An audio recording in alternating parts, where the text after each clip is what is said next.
नमस्कार दोस्तों, एक बार फिर से स्वागत है आपका आपके अपने यूट्यूब चैनल पे जिसका नाम है गवर्नमेंट जॉब एक्सप्रेस इंडिया। देखिए, आज मैं जो वैकेंसी लेके आपके सामने आया हूँ वो है सब इंस्पेक्टर की वैकेंसी एसएसबी सशस्त्र सीमा बल में। सशस्त्र सीमा बल जैसा कि आप जानते होंगे, बहुत बच्चे जानते भी नहीं होंगे, हो सकता है। ये ना पैरामिलिट्री फोर्सेस है। एक होता है मिलिट्री वर्दी वाली नौकरी है, एक होती है मिलिट्री, दूसरी होती है पुलिस। उसके बीच की वैकेंसी, ना तो ये पुलिस है ना मिलिट्री है। पुलिस होती है, स्टेट की पुलिस होती है, और मिलिट्री होती है जो कि रक्षा सेवाओं के लिए, भारत की रक्षा सेवाओं के लिए है। तीन तरफ से, जल सेना, नौसेना और वायुसेना। ये ना तो पुलिस है ना तो मिलिट्री है, इसे अर्धसैनिक बल बोलते हैं, पैरामिलिट्री फोर्सेस बोलते हैं। और ये गृह मंत्रालय, भारत सरकार के अधीन काम करती है। मतलब इसके मुखिया होते हैं मिनिस्ट्री ऑफ होम अफेयर्स, गृह मंत्री। तो हम लोग चर्चा करते हैं कि सशस्त्र सीमा बल है क्या। इनका काम जो होता है, जो हमारे इंडिया की सीमा जो बहुत 3-4 देशों से लगती हुई है सीमाएं हैं, हर एक देश की से लगती हुई सीमाओं के लिए एक बल तैनात किया है गवर्नमेंट ऑफ इंडिया ने। जैसे पाकिस्तान से लगती हुई सीमा है एक, दूसरी चाइना से लगती हुई सीमा है 2, तीसरी सीमा है हमारी नेपाल से लगती हुई 3, चौथी सीमा है बांग्लादेश से लगती हुई 4, और पांचवी सीमा म्यांमार से लगती हुई 5। 5 सीमाओं पे 5 तरह की पैरामिलिट्री फोर्सेस तैनात की गई है। जैसे इसके अलावा आंतरिक सुरक्षा के लिए सीआरपीएफ है। मतलब आप ऐसे काउंट कर सकते हैं, सीआरपीएफ, बीएसएफ, आईटीबीपी। आईटीबीपी जो है उत्तराखंड की तरफ है, वो जो आप चाइना की बॉर्डर से मिलती है हमारी सीमा जो है, वहाँ पे तैनात रहती है। और बांग्लादेश की सीमा को सुरक्षा देती है बीएसएफ। आईटीबीपी, जैसे कि मैं बताया, जो चाइना की सुरक्षा करती है, चाइना के सीमाओं की। और इधर म्यांमार की तरफ जो लगती हुई सीमा है, उसके लिए असम राइफल्स है। इसी तरह नेपाल से लगती हुई जो सीमा है, इसके लिए सशस्त्र सीमा बल एसएसबी है। ये नेपाल से लगती हुई जितनी सीमा है इसकी रक्षा करती है। इसका मुख्यालय दिल्ली में है, और दिल्ली में मुख्यालय के बाद भी इसका जो हम बता सकते हैं कि एक सेंटर गुवाहाटी में है, फिर उत्तराखंड में है, जहाँ नेपाल से लगती हुई रानीखेत में है, फिर पटना में है, लखनऊ में है। इस तरह से मतलब आपकी पोस्टिंग जो होगी दिल्ली के अलावा भी इन सब जगहों पे हो सकती है। तो चर्चा करते हैं हम लोग वैकेंसी की। वैकेंसी जो है ये जनरल ड्यूटी नहीं है। सबसे पहले हम लोग ये सुनिश्चित कर लें कि ट्रेड्समैन की वैकेंसी है। सब इंस्पेक्टर ट्रेड्समैन मतलब डिफरेंट ट्रेड्स की है। तो सबसे पहले हम लोग ये चर्चा करते हैं कि क्या क्या ट्रेड्स हैं। पहली ट्रेड जो है वो है, हाँ, सबसे पहले वैकेंसी कर लेते हैं। पहली ट्रेड की वैकेंसी जो है वो है स्टाफ नर्स की वैकेंसी। स्टाफ नर्स, जैसा कि जानते हैं, हॉस्पिटल में इनकी अपनी जो हॉस्पिटल होगी एसएसबी की हॉस्पिटल, उसके लिए स्टाफ नर्स की ज़रूरत पड़ती होगी। स्टाफ नर्स एक ठीक ठाक सी नौकरी होती है। बहुत सारे आपने नर्सेस को देखा होगा हॉस्पिटल वगैरह में। तो स्टाफ नर्स मतलब मेल फीमेल दोनों तरह के होते हैं। मेल नर्स भी होते हैं, फीमेल नर्स भी होते हैं। तो इसमें अगर आपने 12th पास कर रखी हो, क्वालिफिकेशन आप ध्यान से देख लें, 12th पास कर रखी हो, और पहला 12th पास कर रखी हो। दूसरा, अगर आपने 2008 से पहले का जनरल नर्सिंग और मिडवाइफरी कोर्स कर रखा है तो आप एलिजिबल हैं। नहीं, अगर आपने 12th पास कर रखी हो और 2008 के बाद भी कर रखा हो, लेकिन उसका नाम चेंज हो गया है, वो होता है 15-16 तक, 8 से 15-16 तक इसका नाम था डिप्लोमा ऑफ नर्सिंग वगैरह, कुछ भी नाम हो सकता था। नहीं, अगर वो भी नहीं कर रखी है तो 12th पास करने के बाद आपने 2015-16 के बाद की डिप्लोमा कर रखी। मतलब सीधा सा कहने का मतलब है कि 10+2 अगर आपने पास कर रखो, उसके बाद जनरल मिडवाइफरी का आपने कोर्स कर रखा है, नर्सिंग और जनरल मिडवाइफरी का, तो आप एलिजिबल हैं। इसके अलावा आप रजिस्टर्ड होना चाहिए आपको सेंट्रल नर्सिंग काउंसिल, आप या तो राष्ट्र के मतलब देश की नर्सिंग काउंसिल से या किसी जिस स्टेट से आप यूपी, बिहार, पंजाब, हरियाणा, किसी भी स्टेट्स की नर्सिंग काउंसिल से आपने अगर रजिस्टर्ड किया हुआ अपने आप को, तो आप एलिजिबल हैं। अब आते हैं भाई दूसरी वैकेंसी है सब इंस्पेक्टर पायनियर की। अब आप बोलेंगे पायनियर क्या होता है? ये पायनियर होता है सिविल जो इंजीनियर्स होते हैं उनके लिए ये पोस्ट है। पायनियर क्या होता है, जैसा कि फ़ोटो आपने देख रखी होगी, तो एसएसबी या कोई भी पैरामिलिट्री मिलिट्री अगर कोई ऑपरेशन करती है तो किसी इलाके में जब जाती है तो वहाँ बहुत सारी ज़रूरतें पड़ती है। एकाएक पुल बनाना हो, एकाएक किसी और तरह का रोड बनाना हो, किसी तरह का कंस्ट्रक्शन हो, या हो सकता है घर ही बनाना हो, किसी तरह के भी कंस्ट्रक्शन का काम जो करेगी वो उनकी अपनी कंस्ट्रक्शन टीम होती है, उसको लीड करते हैं ये सब इंस्पेक्टर पायनियर। तो इनको आप जान के होंगे आपको क्या होना चाहिए, आपके पास क्या क्वालिफिकेशन होनी चाहिए। इस क्वालिफिकेशन जो होता है ये सीधा है bachelor degree in civil engineering किसी भी इंस्टीट्यूट से जो कि रिकॉग्नाइज्ड हो, किसी भी यूनिवर्सिटी से जो इंडिया की या स्टेट की रिकॉग्नाइज्ड यूनिवर्सिटी हो, वहाँ से आपने अगर सिविल इंजीनियरिंग कर रखी है तो आप एलिजिबल हैं। थर्ड पोस्ट पे आते हैं। थर्ड पोस्ट जो है वो है सब इंस्पेक्टर कम्युनिकेशन। जैसा कि नाम से ही है, कम्युनिकेशन मतलब किसी तरह से कहीं कम्युनिकेट करना, किसी भी तरह से रेडियो, आपका वायरलेस वगैरह, उस तरह से अगर उस तरह की जॉब जो सब इंस्पेक्टर वाली जॉब होती है वो है कम्युनिकेशन में, sub inspector communication.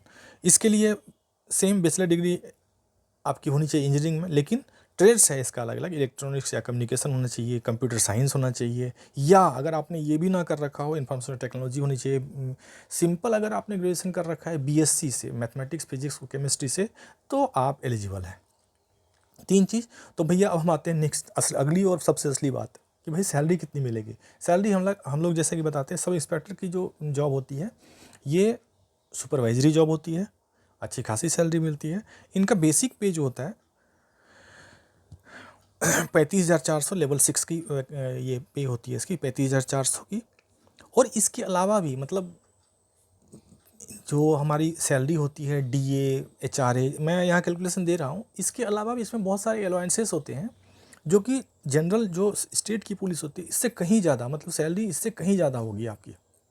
Sub inspector की जो पुलिस के सब इंस्पेक्टर होते हैं किसी भी स्टेट के, उनकी भी सैलरी यही होती है, लेकिन उनको इन हैंड सैलरी या ग्रॉस सैलरी उतनी नहीं मिलती जितनी आपको मिलने वाली है। अब बताता हूँ मैं कैसे। देखिए इसमें बेसिक पे जो है वो तो वही है 35,400, ठीक है। उसके बाद डीएनएस डीए जो होता है फिलहाल 55% है तो 19,470 है। फिर अगर हम और आगे बढ़ते हैं, हाउस रेंट अलाउंस है, वो है, ये मैंने सबसे निचला वाला लिया है। क्यों? क्योंकि देखिए दिल्ली के अलावा बाकी जो स्टेट्स, मतलब जैसे मैंने बताया लखनऊ, पटना या रानीखेत या गुवाहाटी, वो 20% वाले में आते होंगे। तो मैंने सबसे मतलब बिल्कुल छोटी सी जगह पे ली। मान लीजिए आपकी पोस्टिंग बिल्कुल बॉर्डर पे है, नेपाल के किसी बॉर्डर पे, तो सबसे कम वाली मिलेगी 3540 रुपये। अगर आप दिल्ली में पोस्टेड है तो ज़्यादा मिलेगी, आप इसी तरह से कैलकुलेट कर लीजिए। फिर ये ट्रांसपोर्ट अलाउंस जैसा कि सभी गवर्नमेंट सर्वेंट को मिलता है, वो 1600 रुपये इसमें मिलेगा। और अगर आप सिटी ए में हैं, मान लीजिए दिल्ली में है, तो आपको 3200 रुपये मिलेंगे। उस पर फिर उस पर इस टीए ट्रेवलिंग अलाउंस जो होता है उस पर डीए भी होता है, जो कि नॉर्मल रेट 55% का होता है, वो 880 रुपये। फिर आपको रिस्क फील्ड, आप देखिए रिस्क फील्ड अलाउंस जो होता है ये आप एक्यूट किसी रिस्क, मतलब ऐसी जगह पे हैं जहाँ पे मान लीजिए दुर्गम क्षेत्र है, पहाड़ वगैरह, जहाँ पे दिक्कत होती है पोस्टिंग की। जैसे आप समझ लीजिए सिलीगुड़ी की तरफ, दार्जिलिंग वगैरह में पोस्टेड है, वहाँ पहाड़ी इलाका है, तो वहाँ आपको ये 18,000 वाले में भी आ सकते हैं आप। 2400 मैंने मिनिमम लिया है, जो कि फील्ड पोस्टिंग है, फील्ड पोस्टिंग में 2400 रुपये मिलेंगे ही मिलेंगे। तो ये आपके लिए अच्छी टोटल अगर आपको जोड़ा यूनिफॉर्म हर महीने 400 रुपये मिलते हैं, तो टोटल आपकी सैलरी जो हो जाएगी ग्रॉस सैलरी 63,000 64,000 के आसपास होगी, जो कि समय के साथ बढ़ती रहेगी। और इसमें जो आप एनपीएस वगैरह कटता है, तो मान लीजिए जो कटने का जो भी हो, लेकिन आपके हाथ मतलब ग्रॉस सैलरी जो आपकी आएगी 63,690 रुपये की आएगी। चलिए अब बात करते हैं, हाँ जो मैं बताना भूल गया, इसके अलावा जो इसमें है, मान लीजिए आप दिल्ली में पोस्टेड हैं, आपकी जो मैंने बताया कि 30% आपकी एचआरए आती है, वो एचआरए ना आके आपको क्वार्टर मिल सकता है। दिल्ली का आप लोग जानते ही हैं कि कम से कम 20-25-30 हज़ार रुपये का एक, अगर मान लीजिए आप कहीं जॉब करते हैं तो आप फैमिली के साथ रहते हैं तो 20-25-30 हज़ार से कम का आप क्या लेंगे घर। वो घर आपको प्रोवाइड करेगी, लखनऊ में प्रोवाइड करेगी, पटना में प्रोवाइड करेगी, गुवाहाटी में प्रोवाइड, जहाँ जहाँ इनका क्वार्टर्स हैं अपने स्टाफ क्वार्टर्स, वहाँ आपको हाउस रेंट ना दे के आपको क्वार्टर प्रोवाइड करती है। अब आप समझ गए होंगे कितनी सैलरी हो सकती है। अच्छा, सैलरी के अलावा भी अच्छा इसमें प्रमोशन के चांसेस भी इतने ज़्यादा, मतलब गवर्नमेंट ऑफ इंडिया स्कीम को जो है उसको MACP स्कीम बोलते हैं। MACP क्या होता है? मिनिमम एस्योर्ड, मतलब कम से कम, जो कम से कम प्रमोशन होती है वो आपको देगी ही देगी। अभी के हिसाब से 10, 20 और 30 साल में एक एक बार प्रमोशन होता है। अगर आप प्रमोशन ना भी, मान लीजिए वैकेंसी नहीं है ऊपर, मान लीजिए आपको इंस्पेक्टर बना दिया, पहला प्रमोशन आपको मिल गया, इंस्पेक्टर आप बन गए, आप अगली स्केल में चले जाएंगे सैलरी के। लेकिन मान लीजिए उसके बाद पोस्ट खाली नहीं है, आपके 20 साल हो गए, तो 20 साल में आप दूसरे प्रमोशन के लिए योग्य हैं, पोस्ट नहीं है तो आपको सैलरी प्रमोटेड ऑफिसर्स वाली मिलेगी। ये है एक जनरल जो हम लोग सैलरी की बात करते हैं कि सैलरी या कितनी मिलेगी, कहाँ तक जाएंगे, प्रमोशन क्या होगा। तो प्रमोशन के चांसेस, हालांकि प्रमोशन आप असिस्टेंट कमांडेंट तक बन सकते हैं अगर आपका नसीब अच्छा रहा तो। लेकिन मान लीजिए कि आप ऊपर वैकेंसी नहीं है, भरी हुई है, ठीक है, तो आपकी सैलरी जो है वो प्रोटेक्ट रहेगी हर 10 साल में एस्योर्ड प्रमोशन स्कीम से। उसमें आपको आपकी सैलरी उस प्रमोटेड ऑफिसर की सैलरी के बराबर होती रहेगी, ठीक है। अब देखिए इसमें वैकेंसी की बात कर लें तो स्टाफ नर्स में अगर हम नॉर्मल वैकेंसी की बात कर लें तो 7 है UR के लिए, EWS इसमें नहीं है, SC ST एक एक करके SC ST और OBC, टोटल वैकेंसी 10 है। उसके बाद सब इंस्पेक्टर पायनियर की बात कर लेंगे तो 12 वैकेंसी UR के लिए है, 1, 3, 3, 2, EWS में 1 वैकेंसी है, OBC 3, SC 3, ST और टोटल मिला के 21 वैकेंसी है। कम वैकेंसी नहीं है, ठीक ठाक वैकेंसी है, ट्रेड्समैन की है तो ठीक है। उसके बाद की बात कर लें तो 26 वैकेंसी, 9 वैकेंसी है कम्युनिकेशन के लिए, 1, 5, 5 और फिर टोटल वैकेंसी 20 वैकेंसी, मतलब अब 10, 21 और 20 वैकेंसी टोटल मिला के 51 वैकेंसी अवेलेबल है। इसमें 10% वैकेंसी जो है वो एक्स सर्विसमैन के लिए, जो सेना से रिटायर्ड होते हैं 15 साल करके जो आते हैं सर्विस, अगर वहाँ से रिटायर्ड हुआ तो उनके लिए 10%, या आजकल जो अग्निवीर स्कीम चला है उनसे भी जो आएंगे बच्चे जिन्होंने ग्रेजुएशन वगैरह पास कर रखे हो, ट्रेड्समैन वाले जो सारी योग्यताएँ रखते हों तो वो एलिजिबल होंगे। चलिए हम लोग बात करते हैं एज फैक्टर। तो एज फैक्टर जो जनरल इनका सब इंस्पेक्टर का होता है 30 ईयर्स है, इसमें 30 ईयर्स रखा गया है। SC ST को जो relaxin government of India relaxation देती है 5 साल की, SC ST, OBC 3 साल। उसके बाद एक्स सर्विसमैन 3 साल, उनका जो अपना सर्विस का क्राइटेरिया होता है वो उन्होंने जोड़ रखा है। डिपार्टमेंट कैंडिडेट मतलब किसी और जगह से अगर चाहते हैं कि SSB में आए तो उनके लिए 5 साल है। इस तरह से सर्विस मतलब क्वालिफिकेशन को और के बाद हम लोग रिलैक्स एज देख लिया। एज के बाद हम लोग चलते हैं एप्लीकेशन फ़ीस कितनी है भाई, 200 रुपये, सीधी सी बात है, 200 रुपये UR के लिए, अनरिजर्व कैटेगरी, EWS के लिए, OBC के लिए, और बाकी सब candidate SC ST ex serviceman women के लिए नील है, कोई फीस नहीं। अब हम लोग आते हैं भाई सिलेक्शन प्रोसेस कैसा होगा।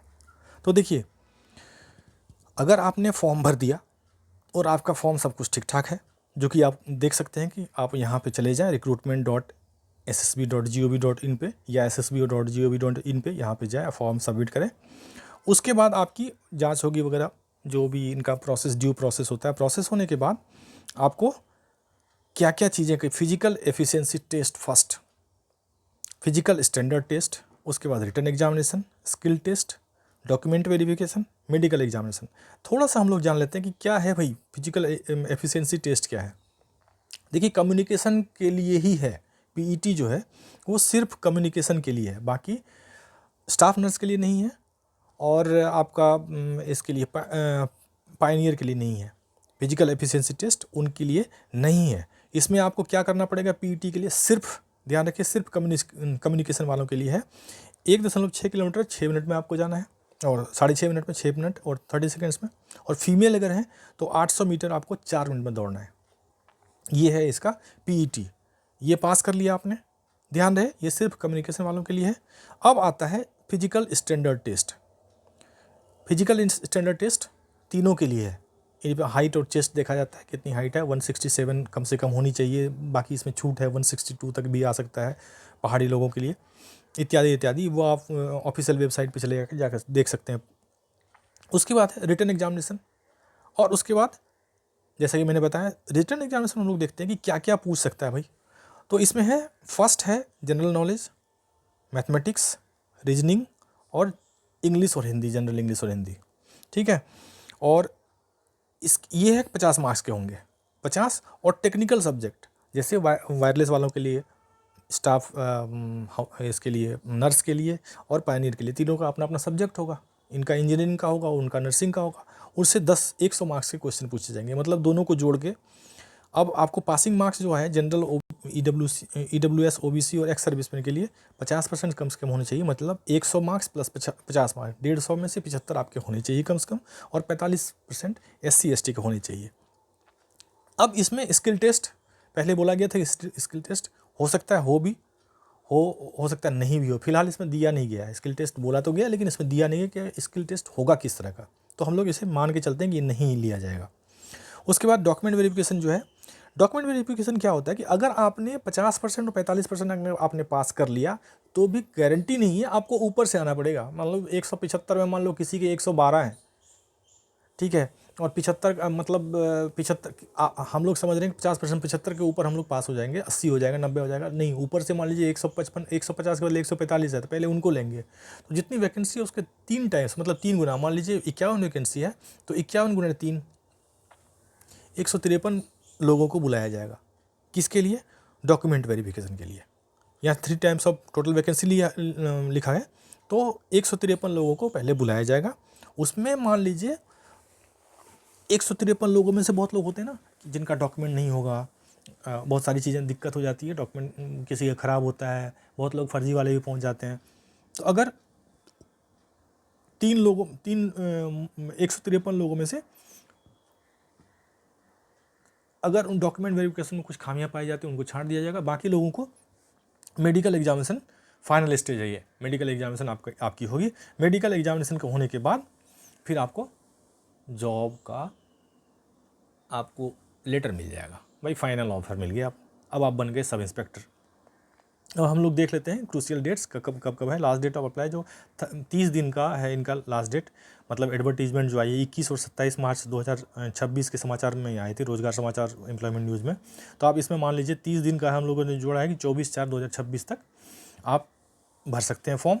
और आपकी एज की गणना जो होगी, ध्यान रखिएगा 21/3/2026 को आप 30 साल के हो रहे हों, इसके आप बाद नहीं, इसके बाद नहीं गणना नहीं की जाएगी 21/3/2026 तक।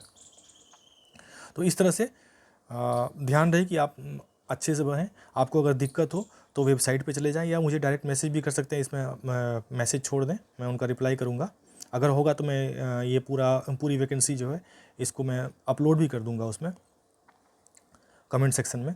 आप वैसे ध्यान रख लें, recruitment.ssb.gov.in पे चले जाएँ, फॉर्म भरें, अच्छे से तैयारी करें और फिर आप सब इंस्पेक्टर बनें, यही मेरी कामना है। Thank you.